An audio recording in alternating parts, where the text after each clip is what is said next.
This shiny metal is constantly in a liquid state. This is mercury. We normally see this metal in tiny quantities, but what would happen if we took thousands of liters of it and filled a pool entirely with liquid mercury? And then what if you jumped into it? What would liquid mercury do to your skin? How would it affect your brain? And could you swim in it? This is What If, and here's what would happen if you jumped into a pool full of liquid mercury. Mercury is more than 13 times denser than water and substantially heavier. It's also much thicker, with greater surface tension than water as well. So, what would it feel like if you jumped into a pool of this liquid metal? Before we fill up our pool with liquid mercury, we're going to need to find a lot of it. Mercury is a rare metal found in Earth's crust, and due to it being so rare, it's also quite expensive. Filling an entire pool full of liquid mercury would cost hundreds of thousands, if not millions of dollars. Once you've acquired all your liquid mercury, you can now fill up your pool.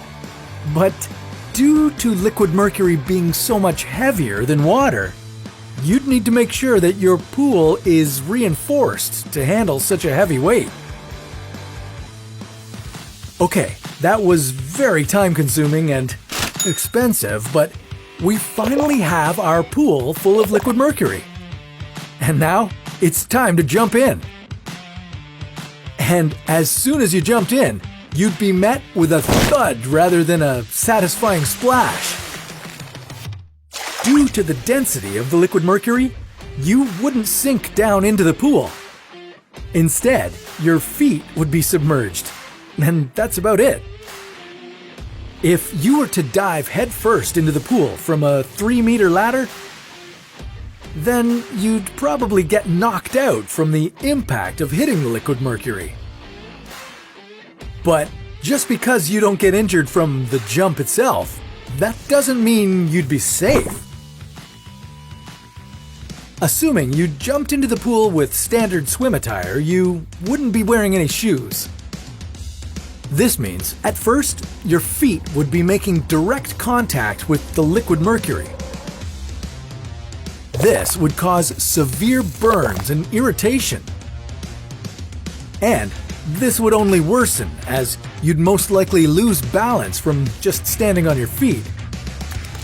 It would be like standing on watery jello and would be incredibly difficult to balance on. So you'd most likely fall on your back or stomach. You still wouldn't sink in, but now your whole body would be covered with the liquid mercury. And the longer it stays on your skin, the worse it would get. Prolonged exposure to liquid mercury would lead to it getting absorbed by your skin. And once that happens, the mercury would make its way to your organs, including your brain. And this is where mercury poisoning would set in. And if you think you could avoid all this by wearing a wetsuit and keep mercury from touching your skin at all, think again. That's because just inhaling the liquid mercury fumes would poison you, sometimes even faster than just touching it. The longer you stay in the pool, the worse it would get.